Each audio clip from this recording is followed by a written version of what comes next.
Today we embark on an exploration of the expansive and intriguing topic of the Ark of the Covenant, delving into its myths and the speculation it has inspired.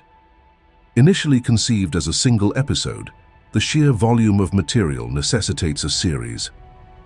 In the inaugural episode, we delve into the essence of the Ark, its capabilities, its guardians, its connection to the Freemasons, and insights into its mysterious disappearance. The subsequent episode will take us through the Knights Templars' quest for the Ark, the enigmatic Ethiopian Lalibela, with its churches and potential locations where the Ark might reside. My fascination with Ethiopia spans decades, ignited by Graham Hancock's The Sign and the Seal. This compelling narrative chronicles Hancock's quest, starting in 1983, to locate the fabled Ark of the Covenant. The book traverses a broad spectrum, exploring the traditions and beliefs of Ethiopian Christians and Jews, and connects the Ark to the archives of Europe, Israel, and Egypt. It intricately weaves the saga of the Knights Templar, the Holy Grail, the Parsifal, a medieval chivalric epic, and the Falasha Jewish saga, offering a rich tapestry of history and myth. Over 200 biblical references underscore the Ark of the Covenant's significance, chronicling its journey from its divine origin at Mount Sinai to the reign of King Solomon around 900 BC, before it vanishes mysteriously from the scriptural narrative. Revered as the Holy Ark of the Jews, it enshrined three sacred items: the divine tablets given to Moses, the manna from their wilderness journey, and Aaron's legendary staff. Situated at Mount Sinai, the Ark symbolized the covenant between God and Israel, a bond commemorated during the tablet's delivery. Exodus 25 meticulously details the construction directives, reflecting the Ark's profound spiritual and historical significance. Have them make an ark of acacia wood, 2.5 cubits long, 1.5 cubits wide, and 1.5 cubits high. Overlay it with pure gold both inside and out, and make a gold molding around it. Cast 4 gold rings for it and fasten them to its 4 feet, with 2 rings on one side and 2 rings on the other. Then make poles of acacia wood and overlay them with gold. Insert the poles into the rings on the sides of the ark to carry it.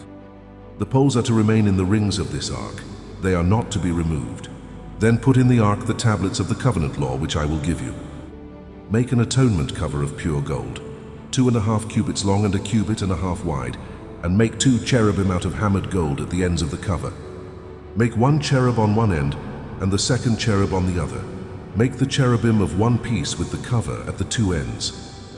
The cherubim are to have their wings spread upward, overshadowing the cover with them. The cherubim are to face each other, looking toward the cover. Place the cover on top of the ark and put in the ark the tablets of the covenant law that I will give you. There above the cover between the 2 cherubim that are over the ark of the covenant law, I will meet with you and give you all my commands for the Israelites. Setting aside speculation, no definitive evidence confirms the ark's existence. Scholars hypothesize it may have been taken to Mesopotamia as plunder after Jerusalem's Babylonian conquest in 586 BC. However, this theory lacks substantiation, notably absent from the Book of Ezra's account of Babylonian plunder. Another theory posits Egyptian looting during their invasion under Rehoboam, Solomon's son. While the Bible confirms the temple's looting, it makes no specific mention of the Ark. Transitioning from these theories, Graham Hancock's perspective in his book is noteworthy. He emphasizes the Ark's significant role in biblical narratives, often linked with mysterious phenomena like smoke and lightning, suggesting a possible technological aspect alongside its religious importance. The film Indiana Jones and the Raiders of the Lost Ark popularizes this view, depicting the Ark as a divine communication medium. The Ark's story commences at the pivotal meeting between Moses and God, traditionally located at Mount Sinai. However, this identification is challenged by the site of Serabit el-Kadim, an ancient Egyptian mining site for turquoise further south. This location, rich with the remnants of a Hathor-dedicated temple, is proposed by Lena Eckenstein in A History of Sinai as the likely true site of this divine encounter. Yet the Ark's roots might extend into deeper traditions, as evidenced by striking parallels in ancient Egyptian art and rituals. The temples of Karnak and Horus at Edfu display artwork depicting priests carrying ark-like objects. Moreover, similar artifacts were found in Tutankhamun's tomb, reinforcing this cultural interconnection. The biblical ark, adorned with cherubim, evokes the imagery of ancient Egyptian goddesses like Isis and Nephthys, renowned for their large, touching wings. This resemblance further cements the intriguing link between the Ark of the Covenant and ancient Egyptian traditions, indicating a rich, intertwined history that warrants a comprehensive exploration. The Ark of the Covenant's enigmatic properties, alluded to in over 200 biblical references and echoed in external literature, signify its mystical prowess. It's reputed for halting the Jordan River during sacred rituals, a symbolic nod to the parting of the Red Sea, underscoring its central role in ancient texts. In warfare, its might is legendary, unleashing terrifying sounds, flames, and sparks to defeat enemies, a theme resonant in the Vedic tradition with figures like Indra, where a cow's call plays a pivotal role. This rich tapestry of narratives and symbols across cultures accentuates the Ark's profound, multifaceted significance. The Ark of the Covenant in biblical narratives is shrouded with unpredictability and peril. Numerous accounts suggest that its carriers often faced fatal consequences due to its sudden bursts of lethal force, necessitating precise rituals for safe transport. The Ark's significance is pronounced in the Battle of Jericho, marked by a meticulously orchestrated procession around the city's walls, imbued with deep symbolism and numerology. The narrative of the Philistines capturing the Ark and the subsequent afflictions in their cities further underlines its enigmatic power. Parallels are drawn with ancient Egyptian traditions, where arks and even pharaohs' crowns were believed to harbor similar formidable powers. Although no physical crowns have been discovered to validate these claims, the narratives and depictions endure. Intriguingly, the Dendera temple carvings, interpreted by some as depicting an energy transfer or lighting mechanism, add another layer to the mystery of ancient mystical objects, a theme that pervades various cultures and epochs. Moses, central to the Ark's story, was educated in Pharaoh's court, predestined for leadership.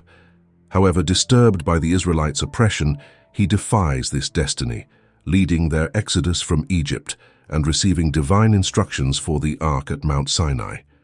The Ark, a complex structure of gold and wood, becomes a symbol and tool in their journey to the Promised Land.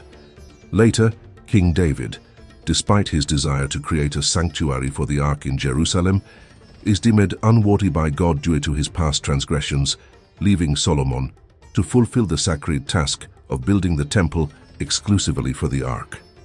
Solomon's temple, with a golden cube interior for the Ark, suggests the use of gold not just for ornamentation, but possibly for its shielding properties.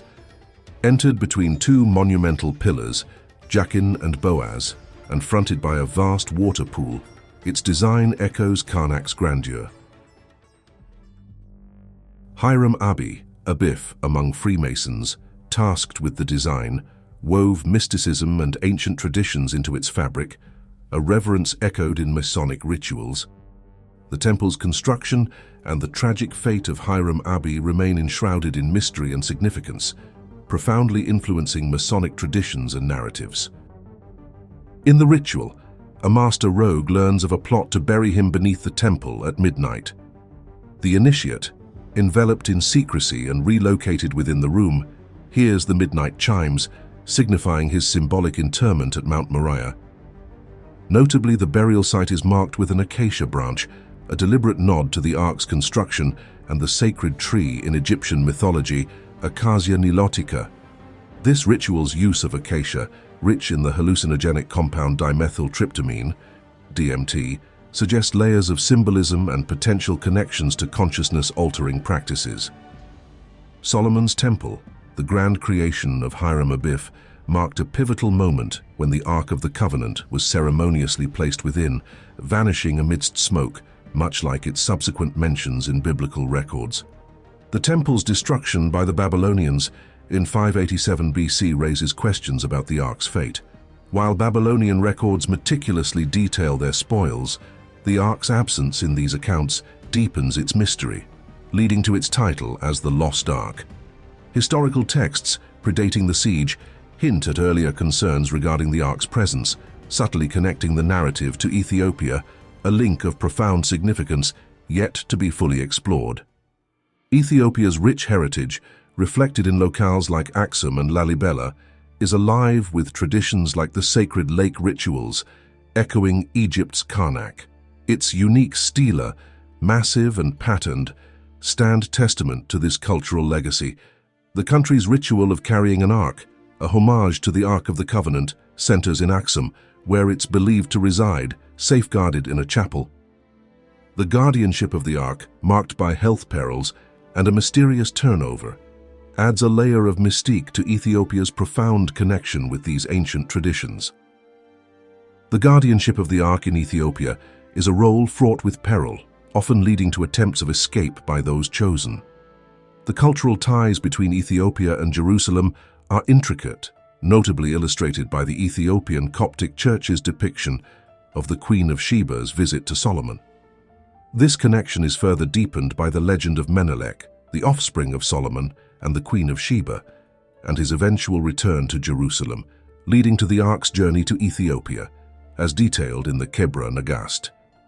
This narrative underpins a tradition where each Ethiopian church houses an Ark replica, a symbol of immense significance, and preserves ancient rituals and music linked to the Ark.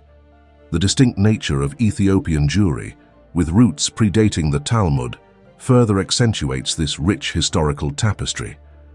The notion that the Ark was absent during the Babylonian invasion is not solitary.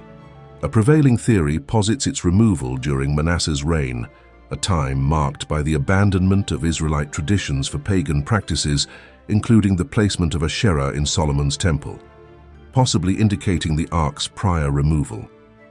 Reinforcing this, King Josiah's command to restore the Ark to the temple, predating the siege and the anomalous construction of a Jewish temple in Aswan.